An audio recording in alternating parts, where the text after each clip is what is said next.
Hola, bienvenidos a un nuevo episodio del podcast Líderes del Cambio. Hoy yo tengo el placer de contar acá con Enrique Medina, gerente general de talento y cultura de un banco al que yo le tengo mucho aprecio porque soy cliente desde hace muchos años, que es el BBVA. Bienvenido, Enrique. ¿Cómo estás? Muy bien, ¿tú qué tal, Franco? Muchas gracias por la invitación. Muy bien, excelente. Contento de estar contigo acá. Pero para quien no te conoce, Enrique, ¿quién es Enrique Medina? Bueno, Enrique Medina, ya seguramente por mi acento lo estará notando. Soy mexicano, tengo acá en Perú casi 6 años ya. Y bueno, llevo trabajando prácticamente toda mi vida en BBVA, casado con 2 hijos, muy feliz viviendo acá en Perú, como ya decía, desde hace 6 años. Y bueno, ¿quién soy yo? Personalmente me gusta mucho hacer ejercicio, hago triatlón. Hago Ironmans, me gusta nadar, me gusta la bicicleta, correr, en fin, o sea, hago mucho deporte y es parte de mi vida. Todos los días prácticamente lo hago, ¿no? Tempranito, con mucha disciplina y eso me ayuda pues a tener un poquito de balance entre mi vida personal y profesional. Eso es bueno porque, claro, se habla mucho de balance de vida personal, ¿no? Y a veces se cree que alguien, mientras más sube a una compañía, eso es difícil de cumplir, ¿no? Pero mira, es un ejemplo de que eso se puede dar. Claro, hay que levantarse temprano, imagino que a qué hora lo haces tú. Entre 5:30, 6 de la mañana. Que eso nomás ya es un gran reto para la gente, ¿no? Y tienes que haber Sí, dormido temprano también. sí, Es toda procuro. una disciplina, ¿no? Hay varios libros que hablan de eso, tú a las 5 de la mañana, Robin Sharma, muchos que hablan de que te levantes a 5, respirar un poco, hacer ejercicio, visualizar, antes de agarrar el celular, ¿no? Y ya se habla mucho de eso, pero que lo hagan no son muchos, ¿no? Sí, sí, yo lo he hecho toda mi vida. Empecé a nadar a los 6 años y yo creo que no he pasado más de 3 o 4 meses en toda mi vida de no aventarme a una piscina a nadar. Entonces la disciplina la tengo desde niño y empecé a hacer triatlón a los 18 años. Entonces ya es algo que lo traigo. Sí, ya es un hábito y pues no me cuesta trabajo. Es algo que me gusta y que lo hago pues disciplinadamente porque ya tengo una metodología, tengo un plan de entrenamiento y me ayuda. Cuando dejo de hacerlo en la oficina, pues no rindo igual porque sí me ayuda a relajarme, a desintoxicarme del día a día y bueno, pues es una manera, ¿no? Cada quien tiene sus maneras y sus hobbies de salir de la rutina. Sí, no, buenísimo, ¿no? Claro, como dices, es que justamente el crear el hábito es lo más difícil, ¿no? Y si lo tienes, más bien cuando ya tienes el hábito igual hacia bueno o hacia malo, el hábito es así, ¿no? No distingue lo bueno y lo malo, simplemente es hábito. Entonces, así para lo malo le cuesta dejarlo, lo bueno también, si no lo haces, te va a costar y te va a chocar, ¿no? Exacto. Hablaste un poco de esto justo de 31 años de UVA, yo se estaba viendo un poco, sé que tienes tiempo de UVA, pero ya literalmente vi que era prácticamente toda tu carrera ahí, ¿no? Cuéntanos cómo así llegaste al banco, tú comenzaste en México en el banco, ¿no? Cuéntanos un poco de tu experiencia y no solo eso, sino cuáles han sido los principales aprendizajes, reflexiones que tú has podido tener en todos estos 31 años que te han ayudado a llegar a la posición donde estás, y más que eso, porque al final las posiciones son roles que nos dan y podemos llegar de diferentes maneras, ¿no? Pero más que lo que te ha hecho ser como persona actualmente, tu clase, tu estilo de liderazgo, ¿qué es lo que te ha marcado? Sí, mira, yo te diría primero, yo estudié en la Universidad de México una carrera que se llama actuaría, que son matemáticas aplicadas, ¿no? Entonces ya de entrada estoy ahora en recursos humanos y soy matemático aplicado, ¿no? Entonces toda mi vida no he estado en recursos humanos. Yo empecé en el banco en áreas financieras, empecé en el área de finanzas. em, y de ahí me empezó a llamar la atención la parte comercial, a tratar de entender cómo se generaban los ingresos, por qué trabajaba un banco como trabajaba. Y pasé al equipo de banca de empresas, que la banca de empresas es donde se atiende justamente a las empresas, pues de cierto nivel, no las pymes, ¿no? Sino empresas ya un poquito más constituidas.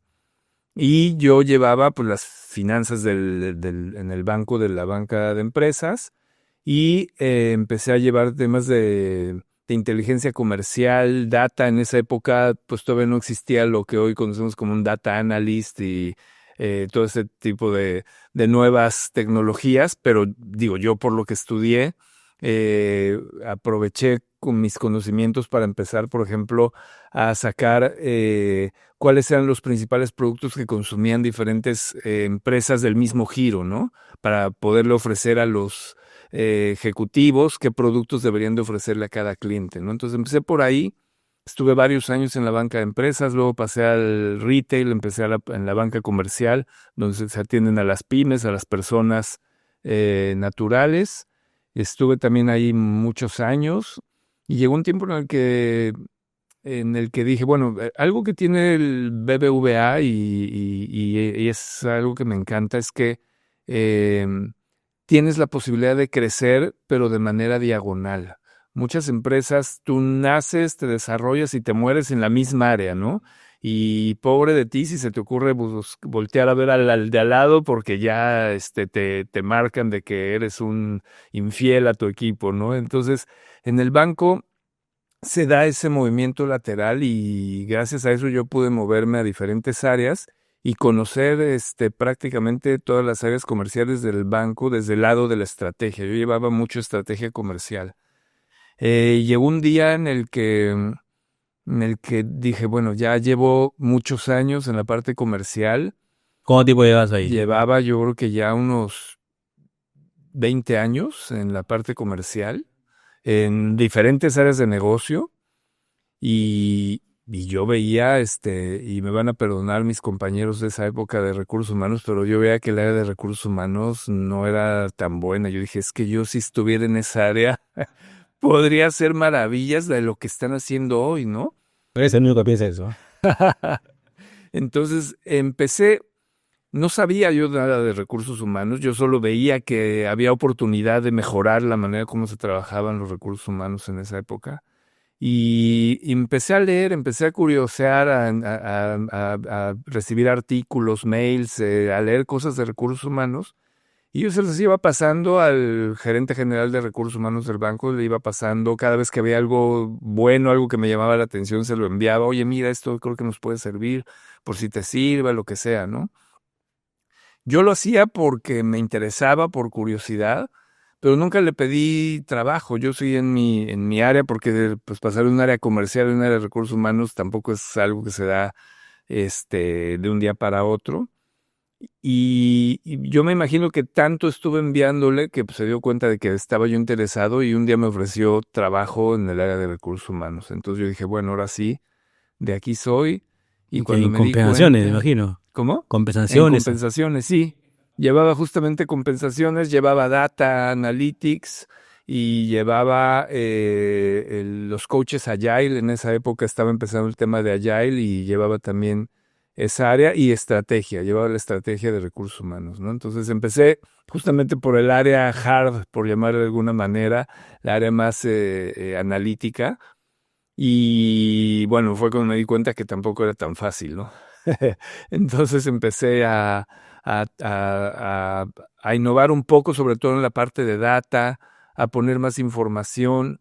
Yo algo que veía es que muchas veces las decisiones se tomaban más por feeling, más porque así se ha hecho siempre, que por un dato que te respaldaba, ¿no? Entonces, trabajando en un banco, la manera de que recursos humanos podía convencer a las áreas de negocio de hacer algo diferente, pues tenía que ser con números, no podía ser con flor o no podía ser con datos cualitativos o con información cualitativa, tenía que ser data dura que convenciera a las unidades de negocio que están acostumbrados en un banco a ser 100% abstractos, analíticos, con mediciones. Era la manera de convencer. Entonces empezamos a generar data que ayudó mucho a las áreas de negocio a darse cuenta qué cambios tenían que hacer culturalmente, qué cosas tenían que hacer en temas de rotación, en formación a los colaboradores, en fin. Empezamos a generar información que empezó a dar de qué hablar en el banco y así fue como llegué al equipo de recursos humanos. Entonces, algo que yo creo que fue muy valioso fue justamente mi experiencia en áreas de negocio, porque conocía cómo funcionaban y me permitió con mis compañeros de recursos humanos darles algunas ideas, iniciativas, estrategias para mejorar nuestra forma de trabajo, con el conocimiento que tenía, ¿no? Así fue como llegué a recursos humanos en México todavía.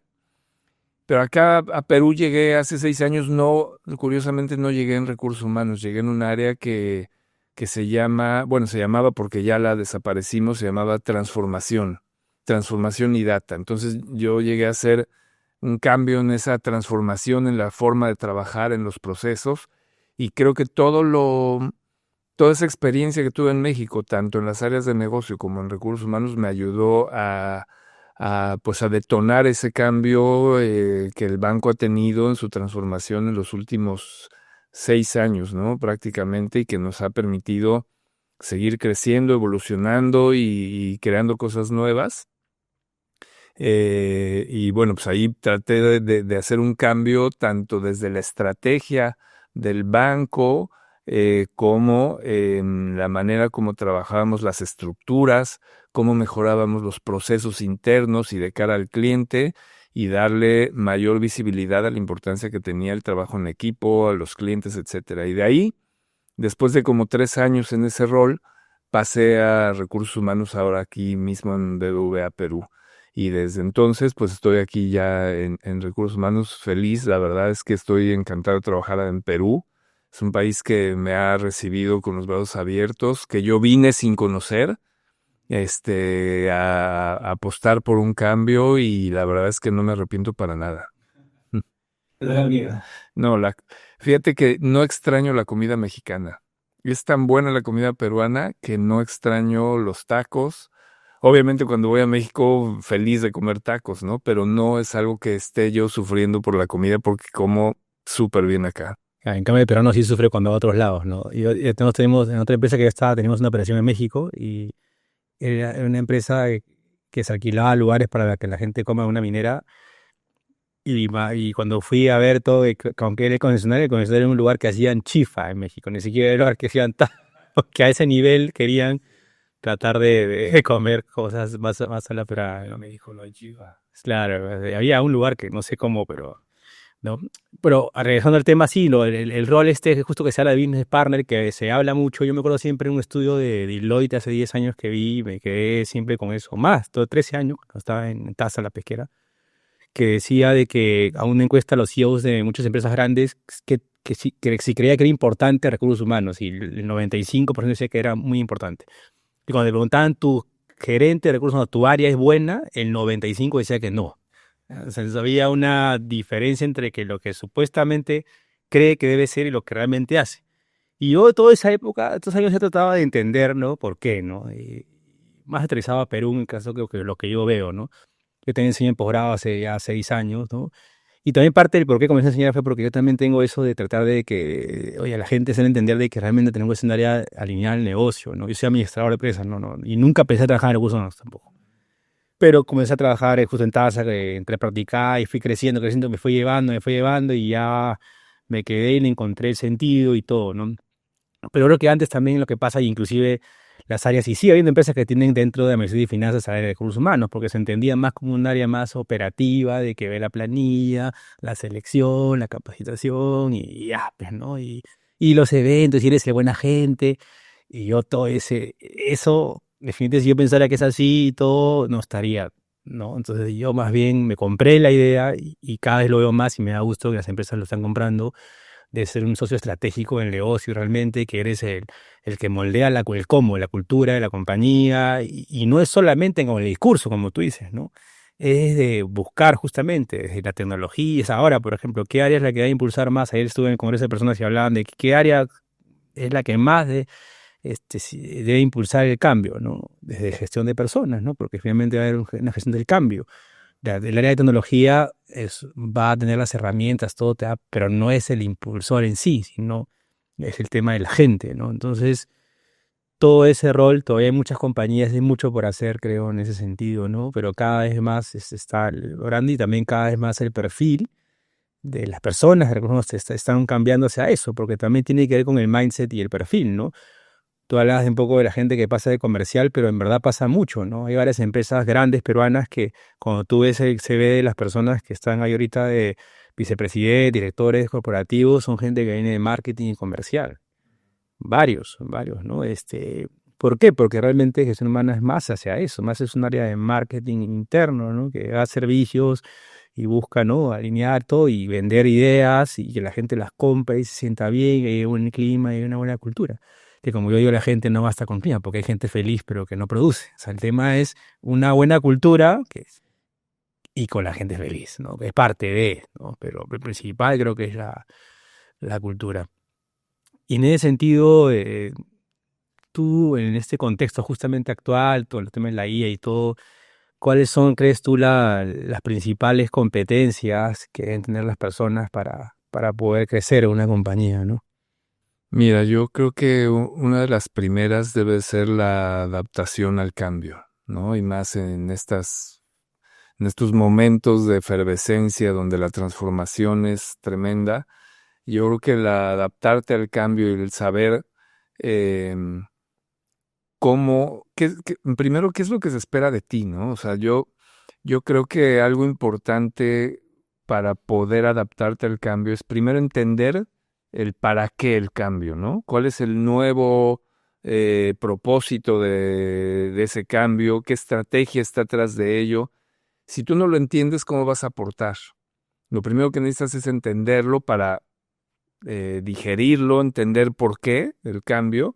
Y entonces ahora sí que ya entendí cómo puedo yo aportar a acelerar ese cambio, ¿no? Entonces yo creo que uno de los principales skills que todo líder o sin gente a tu cargo tienes que tener es ese, ¿no? Porque muchas veces seguramente te ha tocado también ver gente como cuando tú le propones alguna estrategia, pues siempre ve el por qué no se puede, ¿no?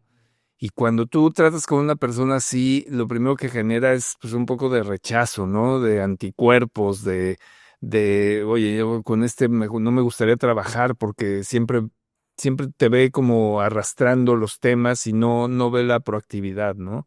Entonces, puede que tengas razón en que haya cosas que hay que cuidar, pero si no lo ves desde un punto de vista positivo, proactivo, de cómo puedo aportar, entender hacia dónde voy, la misma empresa te empieza a rechazar y empiezas a no ser parte de ese fit cultural y tú mismo terminas yéndote o termina la misma empresa pidiéndote que te vayas, ¿no? Entonces yo creo que la adaptación al cambio es clave.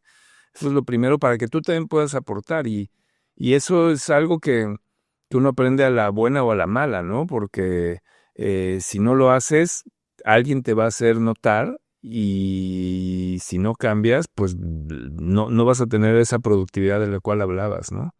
Mm. Sí, sí. Y, y bueno, y otra cosa que también creo que es importante, además de esa adaptación al cambio, creo que uno de los skills clave es ser proactivo, hacer más de lo que te piden, no quedarte con hacer tu trabajo, sino siempre, si entiendes para qué son las cosas, siempre le puedes poner algo extra, porque tú conoces mejor que tu jefe, que otras personas lo que estás haciendo, y si tú no le aportas algo extra a ese trabajo, pues te vas a quedar en la parte media que no vas a destacar nunca, ¿no? Entonces creo que ese skill de dar esa milla extra, de ser proactivo, de anticiparte a las cosas, es algo que para mí, yo a alguien que valoro de mi equipo, es al que llega y te aporta ese tipo de pensamiento, ¿no? Sí, sí, de acuerdo, ¿no? El tema el compromiso, la proactividad, la contabilidad también para resultados y la flexibilidad son vitales para crecer una compañía, ¿no? Y hablando de adaptabilidad, hay un tema pues que está, ayer en el Congreso de personas todo el día hablaron de ese tema de la IA, ¿no? El monstruo de la IA, ¿no? Que se habla, hay diferentes estudios, que en verdad nadie creo que sabe exactamente qué va a pasar realmente, ¿no? Pero se habla de mucho tema de puestos que no van a estar, puestos nuevos que van a aparecer, etcétera, ¿no? ¿Cuál es tu perspectiva o tu opinión sobre todo ese tema de la IA, ¿no? Y cómo lo están trabajando la adaptación a la IA en el banco? Porque en verdad, por ejemplo, este Copilot, estos temas ya tienen un par de años nomás, pero parecería que tienen la eternidad, ¿no? Y es como que todos están en eso, y todo va cambiando, ¿no? Yo he estado tratando de ver proveedores, por ejemplo, capacitación de IA y es como que está en todos lados y a veces no está, pero cuando quieres algo concreto es como que, oye, ¿quién enseña algo concreto de cuál es que se debe usar en IA actualmente? No, que esto, que bueno, hay herramientas, o sea, no hay una fórmula ahorita y porque aparte esa versión de, no sé, de Copilot hoy y mañana cambió, entonces, ¿de dónde encuentras? ¿Cómo hago? ¿Cuál es la ruta? ¿No? Y tú me contabas antes de comenzar muchos temas, y lo has dicho ahora, de eficiencias y innovación que han hecho y de uso de tecnología, ¿no? Aparte un banco es pionero en esos temas, ¿no? Es clave para su negocio. O sea, ¿qué han aplicado ustedes, ¿no? Para poder adaptarse, ¿no? Sí, mira, bueno, primero, como tú bien dices, el banco o un banco en general, yo lo describo como una empresa tecnológica dedicada a los servicios financieros, porque un banco tiene que tener una buena app, tiene que tener unos buenos sistemas en línea, porque tú quieres saber cuánto dinero tienes en cada momento, no en batch una vez al día, ¿no? Tiene que ser en línea, entonces, y además tienes que tener unos sistemas con una ciberseguridad tremenda, tanto, tanto física como digital, ¿no? Entonces, un banco es una empresa tecnológica por excelencia. Y en particular BBVA ha sido catalogado como el mejor banco tecnológico del mundo, ¿no? BBVA a nivel mundial, lo cual nos da una ventaja porque pues tenemos muchas herramientas que usamos y que se han probado en otros países y que pues, se convierten en una mejor práctica, y también nosotros de Perú hemos aportado mejores prácticas al resto de los países. Pero en particular en el tema de la IA, algo que hemos hecho es que el día de hoy el 100% de nuestros colaboradores tienen acceso a Gemini, la inteligencia artificial de Google. Nosotros no usamos Microsoft Office, usamos el Workspace de Google. Entonces tenemos el PowerPoint, el Excel, etcétera. Todo es de la línea de Google. Entonces fue muy fácil incorporar Gemini a todo nuestro ecosistema.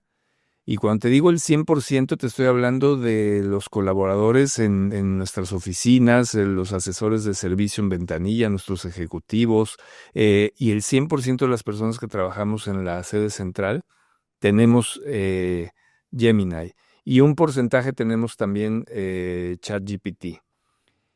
¿Qué es lo que hacemos? Bueno, primero formamos, ¿no? O sea, hubo una formación masiva que o sea, era así. Hasta que no terminaras tu formación, no te doy la herramienta. Entonces, eso motivaba a nuestros colaboradores a que hicieran la formación, porque si no, no iban a tener acceso, ¿no? Y una vez teniendo el acceso, hemos dado cursos, y a las personas que tienen mayor relevancia les hemos dado la oportunidad de crear sus propios GPTs o sus propias gemas, en el caso de Gemini, para automatizar o robotizar tareas del día a día de cada persona. Y eso nos ha ayudado muchísimo en la productividad. Hacemos concursos, ¿no?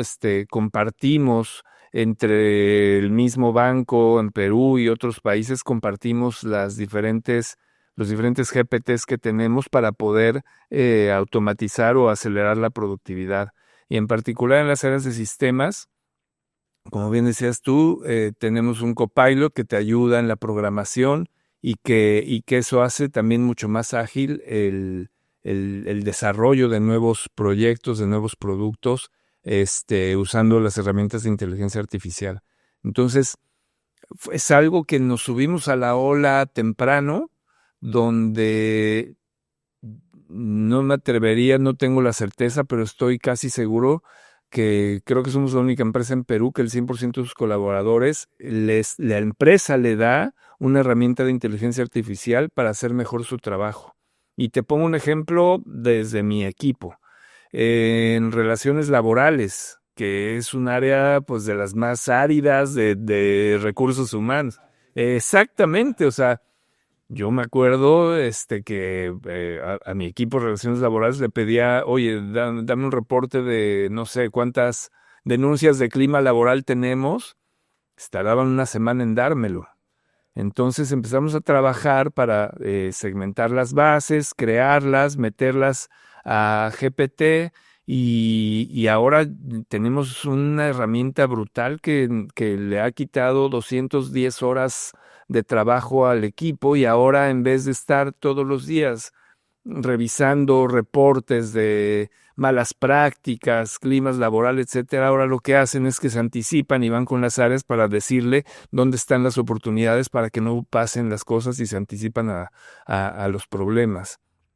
Y eso lo hicimos con herramientas de inteligencia artificial. Obviamente siempre está la mano del hombre atrás, la decisión la toma un humano, como creo que debe de ser, pero te agiliza el proceso, ¿no? Te agiliza el análisis, porque las normativas las tienes, la ley la tienes, todo eso lo puedes cargar a un GPT y le metes un reporte de clima laboral y te dice claramente dónde está fallando en la norma, dónde está fallando en las leyes, y con eso tú ya puedes analizar a más detalle, entrevistar a los colaboradores para con eso definir si tiene una sanción, por poner un ejemplo, ¿no? O definir dónde hay un control que tenemos que cambiar. Y así como hemos hecho grandes mejoras en los diferentes equipos del área, ¿no? Y no solamente te hablo de recursos humanos por ser mi área, pero esto pues lo estamos comandando, esa formación, hacia todos los equipos. En ingeniería, como te decía, los desarrollos de sistemas lo estamos haciendo con Copilot, y lo hacemos pues buscando, sabiendo que probablemente algunas áreas lo vamos a hacer de una mejor manera y a otras no le vamos a dar todo lo que necesita. Entonces, preferimos darle a todos y que cada quien se autosirva, a hacerlo selecto para algunas personas y que no exploten, ¿no? Entonces, yo te diría que por ahí va, y te pongo un ejemplo en cuanto a cómo lo venimos haciendo, esta transformación cultural, ¿no? Damos seguimiento a los GPTs que le llamamos gobernados, que gobernados es que cumple todos los criterios de robustez que necesitamos como sistema en el banco, y que es escalable para usarse en otras áreas, ¿no? Y hace poco, una persona de mi equipo, me enteré que tenía 2 GPTs gobernados, y yo no sabía ni qué había hecho, ¿no? Así lo dejamos, de la libertad de que cada colaborador, el que le gusta, pues se mete y aprende y hace cosas que luego ya uno se entera, ¿no? Entonces yo lo llamé, tuvimos una reunión, me contó lo que estaba haciendo y me pareció espectacular.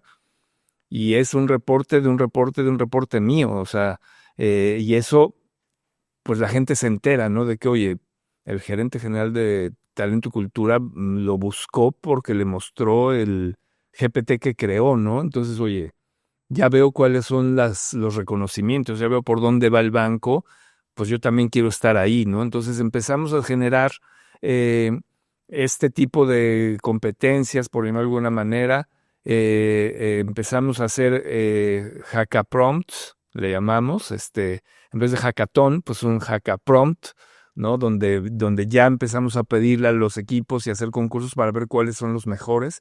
Y en fin, o sea, es montarte en la ola. Entonces, ¿a dónde va a llegar? A tu pregunta, decirlo, si te dijera todo lo que he leído, o sea, sería hasta irresponsable, porque de leerlo a que se convierta en realidad no lo sabes. Pero si no empiezas probando y equivocándote rápido, nunca vas a saber, ¿no? Entonces, es lo que estamos haciendo, equivocándonos rápido, y algo bueno sale de ahí para seguir teniendo mejores prácticas. Claro, igual sí, para eso tiene que estar la famosa cultura de tolerancia al error que muchas veces se predica, pero no es real, pues, ¿no? En pocos realmente lo hacen así, ¿no? Entonces, ¿qué opinas tú? En todo eso también está metido la innovación, ¿no? Entonces, ¿cómo ustedes trabajan? Primero, innovación tiene varios conceptos, ¿no? A veces igual se ve como algo no, la innovación, ¿no? O sea, realmente cómo tú ves la innovación y cómo trabajan ustedes la innovación, ¿no? En el banco. Mira, uno de nuestros valores es pensar en grande. Tenemos 3 valores. El cliente es primero, trabajar en equipo y pensar en grande. Entonces, al ser uno de nuestros valores el pensar en grande, automáticamente ya estás hablando de innovación, ¿Por qué? Porque lo que buscamos es que los equipos piensen con ambición, piensen más allá de lo tradicional y que puedan innovar y sean creativos en su trabajo del día a día. Entonces, eso es algo que seguimos, que premiamos y que dejamos que el equipo tome decisiones. Muchas veces a mí me pasa como líder, ¿no? Que me llevan algo y a veces yo no la veo, no creo en ello, pero digo, bueno, tengo que confiar, o sea, ellos son los expertos, conocen mejor que yo lo que están haciendo. Con mi experiencia les diré, oye, cuida A, cuida B y cuida C y mándate, ¿no? Solamente asegúrate de que estos 3 puntos los tienes bien controlados y vamos a ver qué pasa. Pero si no dejas que esa innovación fluya, nunca vas a saber hasta dónde puedes llegar, ¿no? Y a veces funciona y yo digo, wow, oye, felicidades, qué bueno que lo hicieron, yo no creía que iba a funcionar y mira dónde estamos ya. Y otras veces pues te falla y bueno, aprender de qué hicimos mal, qué podemos hacer mejor a la siguiente. Y bueno, la innovación, te hablo desde recursos humanos, pero como banco también creo que la tenemos en el día a día. Tenemos productos súper innovadores. Hablábamos hace un momento de la app. El app que tenemos me parece que es una app súper intuitiva, muy completa, que en pocos clics puedes hacer cualquier operación y que tiene una seguridad muy importante y que tiene pocas caídas, ¿no? O sea, muy pocas veces te falla el app y su nivel de seguridad es alto. Puedes hacer ahí compras, puedes hacer ventas, puedes hacer lo que necesites en el app sin necesidad de ir a una oficina. Entonces eso es parte de esa innovación, ¿no? Es esa parte de buscar darle a los clientes toda la tecnología en la palma de su mano, ¿no? Hoy alrededor del 60% de las ventas que hacemos son digitales, ¿no? A veces asistidas, otras 100% digitales. Entonces, esa es la tendencia, seguir buscando darle al cliente la oportunidad de resolver las cosas por sí mismo, poniéndole fácil todos los temas financieros. Buenísimo. Ahora también hace un rato de un ejemplo de dar confianza a la gente. Creo que también eso cambia mucho en el liderazgo, ¿no? Antes el líder, ¿no? El director, el gerente tenía la verdad y tomaba decisiones, ¿no? Y creo que eso aún a veces pasa. A veces la gente te busca para que tú decidas.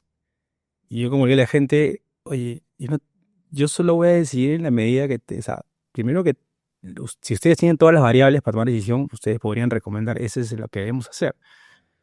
Y a veces vienen inclusive sin análisis previo, es, oye, ¿qué hacemos?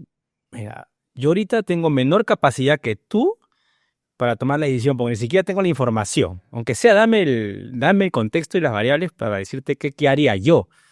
Pero ni siquiera, porque tampoco yo soy la verdad. O sea, simplemente mi rol es facilitar, es de pronto así mi experiencia, es recomendar, como tú dices, ¿no?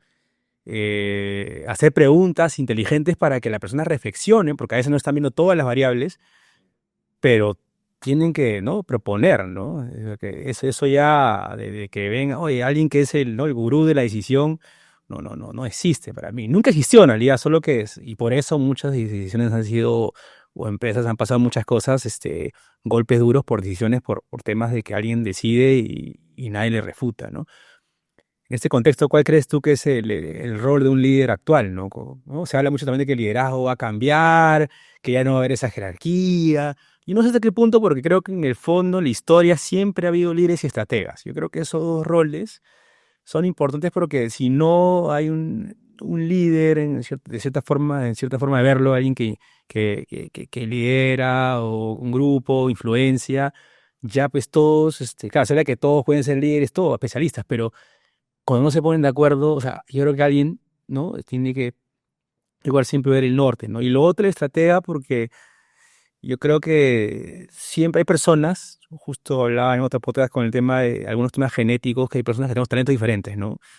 Y hay gente que tiene talento de ser un poco estratega también, de ver a veces escenarios que otros no ven, ¿no? Y tienen esa capacidad y mitigan riesgos de manera intuitiva. Y yo creo que sí tiene que ver con una capacidad. Entonces yo creo que y siempre lo hubo, ¿no? En el arte de la guerra, Sun Tzu decía, el general es lo que nadie ve, ¿no? Y se anticipa, o sea, es histórico, ¿no? O sea, yo creo que esos roles no creo que vayan a desaparecer tal cual. Lo que sí es la forma en que lideras, ¿no? No impositiva, en muchas cosas, ¿no? Pero tú, ¿qué opinión tienes sobre el Sí, liderazgo muy futuro? interesante, lo que comentas. Yo coincido 100% contigo en que cuando alguien te trae algo para tomar la decisión, pues no puedes tú hacerlo. Yo, muy similar a lo que tú comentas, yo lo que le digo al equipo es, a ver, tú eres el experto, confío en ti, la decisión que tú tomes va a ser la correcta, o sea, igual que tú decías, ¿no? Oye, no tengo todo el contexto, no toda la información, y tú sabes más que yo, y siempre vas a saber tú más que yo, como tu equipo sabe más que tú de los temas que maneja. Entonces, hazlo, confío en ti, toma la decisión. Y eso tiene es una navaja de doble filo, ¿no? Por un lado, estás dando el liderazgo y la autonomía para que tome la decisión, pero al mismo tiempo le estás dando la responsabilidad, porque a veces cuando te preguntan qué hacemos es porque no quieren asumir esa responsabilidad. Y cuando tú le dices, tú decide, automáticamente empiezan a pensar pros, contras, ventajas, desventajas, cómo lo puedo mitigar el riesgo, y ya lo ven con una responsabilidad distinta. Claro, que creo que también está el miedo metido ahí, en el miedo de sí, o sea, hay un doble tema, ¿no? Hay miedo, pero que la gente quiere crecer, quiere ascender, quiere, ¿no?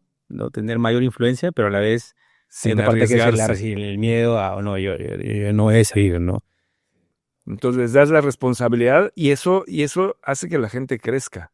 A mí muchas veces me han dicho mi equipo, oye, es que tú nos dejas trabajar y nos dejas tomar decisiones y nos facilitas, nos guías, nos diriges por dónde, pero tú nos dejas hacer y eso no siempre pasa, ¿no? Entonces, eso es algo que me comentan. Y ahora, pensando en los líderes, nosotros tenemos un programa que le llamamos The Good Manager.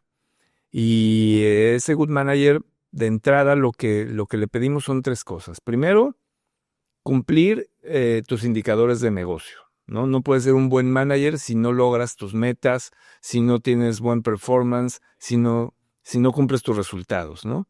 Segundo tema que le pedimos, cumplir los valores. Si no cumples los valores, ¿cómo vas a ser un buen manager, no? Tienes que ser un ejemplo de la cultura, de lo que buscamos, de los comportamientos que el banco está pidiendo de todos los colaboradores que haga. Y el tercero es que tienes que trabajar con las personas, es decir, tienes que ser un buen líder con tu equipo. Y cuando hablamos de personas, no solamente hablo yo de tu equipo, hablo también de tus pares. Muchas veces ese liderazgo se nos olvida. El líder normalmente lo vemos como, oye, la persona que dirige un equipo y cómo trabajas con tu equipo, si haces un buen clima, etcétera. Pero tú, ¿qué tan buen líder eres con tus pares? Trabajar con tus pares no es fácil, ¿no? Claro, porque ya lo ves como la competencia, ¿no? Estoy compitiendo con él para al rato tomar el rol de mi líder, ¿no? Yo lo que siempre he dicho es que para mí el mejor reemplazo mío es el que sepa trabajar mejor en equipo con sus compañeros y sea generoso. Una persona que no es generosa y trabaja solo para ella no va a dar el 100% de lo que tendría que dar. Incluso una recomendación que siempre doy yo cuando hago coaching o cuando hago un mentoring es que siempre le digo a la gente, piensa como si tú, toma decisiones y piensa como si tuvieras el rol de tu jefe, no como tu jefe piensa, sino toma decisiones como si tuvieras el rol de tu jefe, porque eso te hace ver las cosas diferentes. Si tú tomas las decisiones solo con tu posición, seguro vas a tomar una decisión sesgada o vas a tomar una decisión que te conviene a ti. Cuando tomas una decisión de tu área pensando como si tuvieras la posición superior, vas a tomar en cuenta otros elementos, vas a tomar en cuenta en qué puedo perjudicar o impactar otras áreas, y eso te hace un líder más completo. Entonces, para mí, una de las mejores enseñanzas y que a mí me ha servido en lo personal es siempre pensar y tomar decisiones, no desde mi rol, sino desde un rol diferente para que pueda tomar una mejor decisión y no parezca que lo estoy haciendo de manera egoísta, pensando solo en mí. Buenísimo. Y regresando un poco a lo anterior, me hablaste de la transformación y me acabó de curiosidad, ¿no? Que hablaste de capacitar. Pero imagino que también hay gente de transformación o gente que ayuda, ¿no? Fuera de capacitar, ¿no? O sea, más desde un rol, porque justo hablabas de mentoring y todo, porque la capacitación es un 10% y se aprende haciendo, ¿no? Porque hablamos de gente laboral, por ejemplo, ¿no? Que hay gente que todavía hasta el día de hoy no hacen ni tablas dinámicas, ¿no? Entonces yo digo, oye, esa persona, ¿cómo aprendió? O sea, ya había capacitación, pero realmente solo con eso pudo hacer, porque, a ver, igual para tú hacer algo, automatizar algo, primero tienes que ver el proceso y ver si es eficiente, ¿no? Porque yo siempre digo a la gente, o sea, no es automatizar por automatizar, o es que hay que analizar, ¿no? O sea, si el proceso de por sí es eficiente, porque lo demás son herramientas. Pero si yo lo hago en 7 pasos y podría hacer en uno, lo voy a hacer en uno, ¿no? Y ahí si encima de ese uno lo puede hacer la guía, lo que fuera, que la haga, ¿no?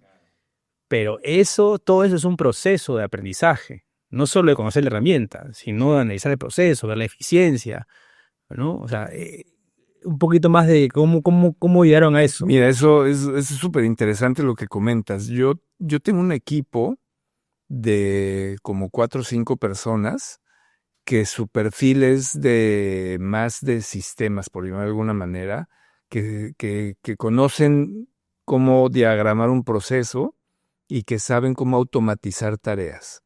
Entonces, en recursos humanos, creo que a veces nos falta mucho de esa automatización de tareas. Pongo un ejemplo. Vamos a poner 2 equipos de recursos humanos en una empresa para ponerlo como en BBVA, que tiene 7,000 colaboradores la empresa. Y la empresa y el área de recursos humanos tiene 100 personas, las 2 empresas. Pero una de esas 2 empresas, de las 100 personas que tiene, 5 las tiene para pagar la nómina y la otra tiene 30 para pagar la nómina. Son empresas completamente diferentes. Porque si tú tienes 30 personas para pagar la nómina, quiere decir que tienes unos procesos manuales 100% que necesitas tener a 30 personas cuidando que no vayas a cometer un error. Y si la otra empresa tiene 5 personas para pagar la nómina, te habla de que es una empresa que tiene los temas bien automatizados. Por poner un ejemplo, ¿no? ¿Y qué es lo que hago yo con este equipo? Este equipo va y se mete a cualquier área de recursos humanos a diagramar el proceso y a ver cómo les puede ayudar a automatizarlo. Como bien dices, hay personas que el Excel no se les da. Yo he oído a gente en el equipo de recursos humanos que dicen, no, yo estudié psicología y trabajo en recursos humanos porque no me gustan las matemáticas. No, pues ya empezaste mal, ¿no? Entonces, este equipo ayuda a mejorar el proceso, a quitar trabas en el proceso y a poner un orden en las cosas que te permite a través de inteligencia artificial o de robots, de automatizaciones, que te facilita el trabajo. Yo lo asemejo, no sé si te tocó ver de niño la típica caricatura donde un ratoncito le quitaba una espina a un león y el león vivía agradecido con el ratoncito por toda la vida. Yo así veo a mis equipos de procesos y de automatización. Son el ratoncito que le quitan la espinita al león que está sufriendo de dolor.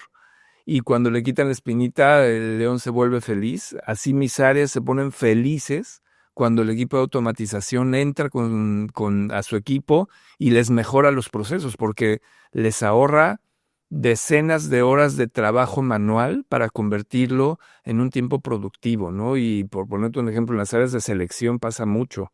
Eh, Todos los filtros que hacíamos para una contratación pues eran 100% manuales. Hoy los automatizamos y le quitamos muchas horas de trabajo de cosas que a lo mejor uno termina diciendo, oye, tanto estudié para hacer estas cosas tan manuales, y cuando se las quitas, realmente la gente lo valora y lo agradece. Entonces yo sí recomiendo que no solo en un equipo de recursos humanos, sino en general en cualquier empresa, cuenten con un área que solo se dedique a mejorar los procesos, a crear robots y a hacer automatizaciones, porque eso le da una productividad tremenda a las empresas. Sí, no, total. Justo yo tomé la decisión yo tengo 3 meses en la nueva compañía que estoy, una persona de mi equipo se va a dedicar netamente a eso, ¿no? Y justo ayer también hablaba la cabeza de gestión humana de Álvaro de Minsur, y también me contó que en su momento, porque ahora está mucho más de moda, pero hace 5 años todavía, hace poco, todavía no se hablaba mucho de que hay que hacer estas cosas. Y le tocó que no le dieron headcount ni nada, y él y su equipo reorganizó para que haya gente dedicada a eso, ¿no? Porque sí, creo que sí, yo también lo veo súper importante, ¿no? Yo estuve en una empresa hace años, que no voy a decir el nombre, donde inclusive había nóminas, hablando de esa que es clásica, una persona del equipo, que eran como 15 para una nómina de 3.000 personas, solo entregaba boletas físicas. O sea, a ese nivel, ¿no? Entonces, pero viene también la gestión del cambio también, porque también tienes que convencer a ese líder o a eso que cambie. Y no solo eso, sino que no tenga miedo a que va a perder su trabajo, ¿no? Que creo que eso es otro de los retos, ¿no? Importantes, ¿no? Yo también siempre que llego a un lugar trato de automatizar y estoy en eso también ahora, pero claro, hay gente que obviamente le incomoda porque lo ve como, oye, por dos cosas, ¿no? Uno, porque piensa se va a reducir el área, o dos, porque ve que no, de pronto no quiere salir de zona de confort, ¿no? Tú me contabas algo interesante cuando me hablaste de todo esto de eficiencias en el banco. Yo también te hice el punto, ya han reducido 17.000, ¿no? Y dije, menos gente que antes. Y tú me dijiste, no, hay más gente. Entonces, ya no te pregunté, pero yo naturalmente te dije eso porque asumí que lo que estaban haciendo tenía que ver también con reducir gasto de personal y todo, pero más bien no ha pasado eso. No, no, no ha pasado. Hemos venido creciendo, hemos crecido en personal porque hemos expandido las áreas de negocio, tenemos nuevas estrategias comerciales que requieren de personas para llevarlas a cabo. Y como te decía, uno de nuestros valores es pensar en grande y más allá de, a ver, son las dos cosas. O sea, por un lado estamos reduciendo y automatizando y mejorando procesos, pero al mismo tiempo estamos creciendo en negocios donde vemos que hay oportunidad. Claro, Persona de pronto calza en otro lado, bien. así es. Pero claro, lo que sí no va a pasar es que quedar puesto solo porque una persona está ahí, Así ¿no? O es. sea, va a tener que adaptar, viene la adaptación y todo, ¿no? Claro. Mira, yo en este tema de inteligencia artificial he escuchado, oye, es que la inteligencia artificial va a reemplazar a la gente.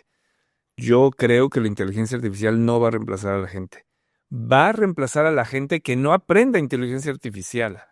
Si no te montas a la ola, es esa adaptabilidad del cambio y te vas a quedar fuera. Tienes que estar ahí. Yo creo que algo que tenemos que desarrollar, y hablando de los skills de hace rato, es que tenemos que crear esa mente curiosa. Tenemos que tener esa curiosidad intelectual de aprender cosas nuevas, de no quedarte con lo que sabes, de preguntar, de sentirte con la confianza y la vulnerabilidad de preguntar y decir, oye, no sé, explícame, ¿cómo funciona esto? Creo que si no tenemos esa curiosidad, va a ser difícil que pueda uno aprender. Y yo todos los días, seguramente a ti también me llegan artículos, me llegan diferentes novedades de muchas empresas y a mí me encanta leer todo porque de ahí alguna idea sacarás, algo aprenderás y si no se lo compartirás a alguien que le puede servir, ¿no? Entonces esa es la curiosidad que creo que nos hace falta desarrollar a veces.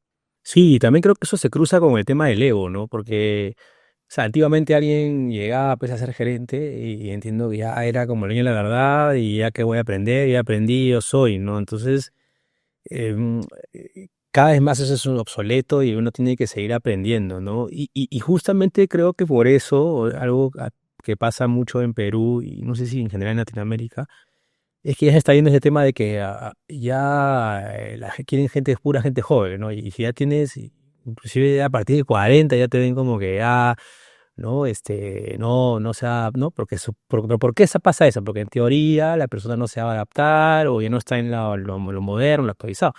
Pero en realidad yo creo que por supuesto que pueden aprender y todo, ¿no? Inclusive, un país como Estados Unidos, por ejemplo, valoran mucho la gente mayor, por ejemplo, ¿no?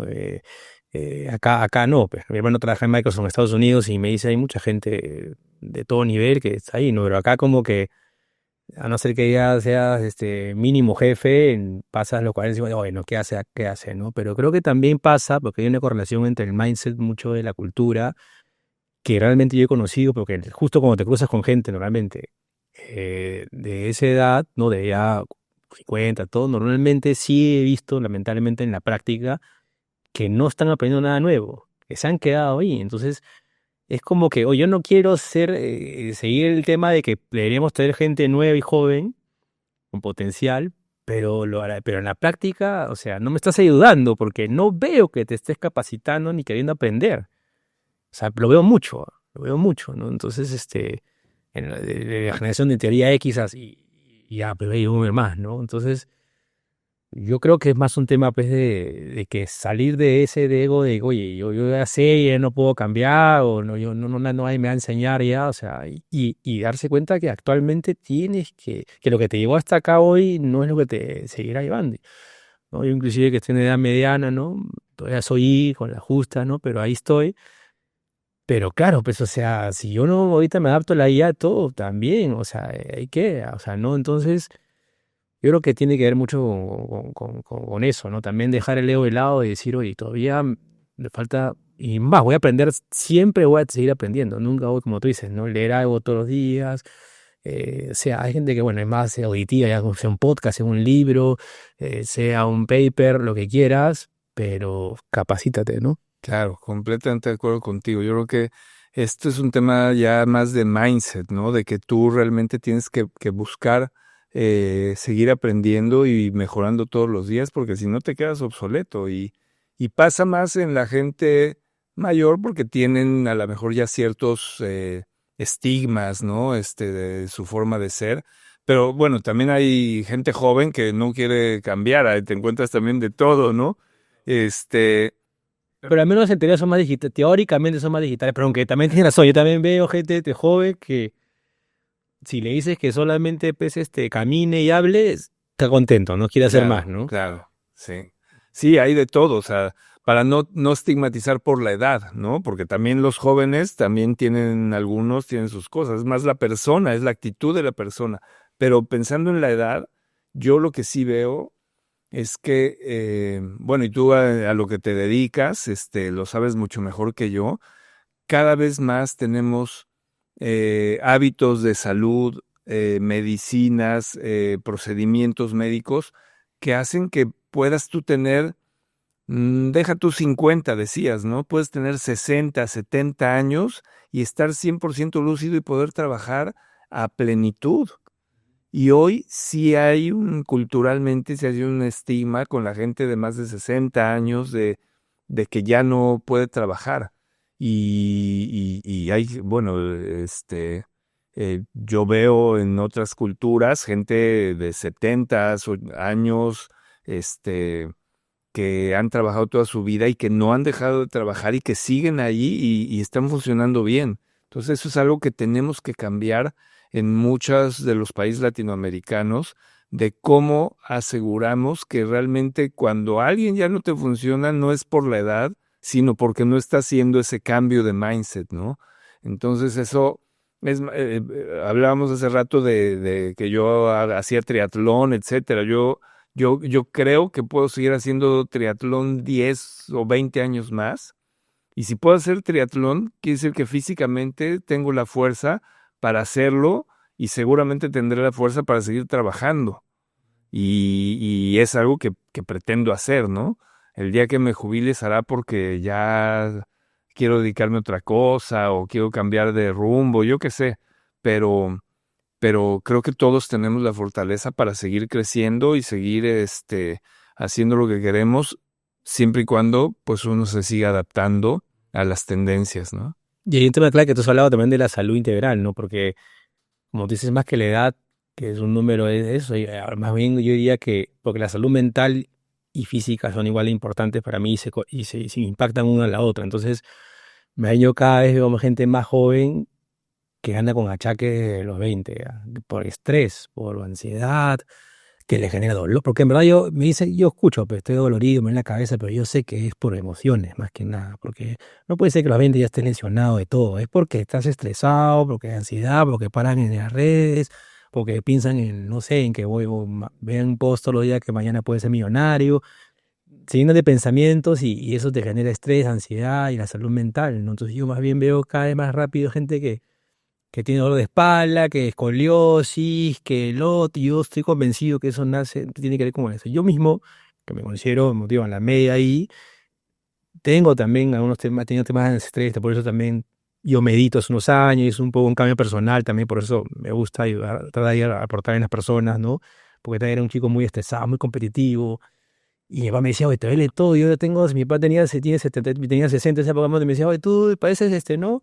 Te duele, que ahí que era deportista, ¿no? Yo hacía artes marciales, todo, pero a pesar que era deportista y todo, y joven, todo, y positivo, pero era dolor, porque el estrés, ¿no? Es como que cada vez la gente viene más así, ¿no? Y más bien eso impacta también en lo físico y cuidar tu salud, los espacios de respiración, comer sano, por ejemplo, ¿no? Dormir bien. Todo eso es importante para hacer ejercicio, una verdadera salud integral y que te permita tener ese nivel físico y mental para llegar a las edades, las que fueran, ¿no? Claro, completamente de acuerdo contigo. Yo también veo mucho joven con problemas de ansiedad, problemas más de trastornos mentales que probablemente en nuestra edad a lo mejor existían cuando teníamos esa edad, pero no se veían de esa manera, ¿no? Entonces ahora eh, creo que el equilibrio entre la vida personal, la vida profesional debe de ayudar a que esas personas pues puedan tener un propósito claro, un propósito de vida y que sientan que están siendo productivos y que sientan que están haciendo algo de valor para ellos y para el mundo, ¿no?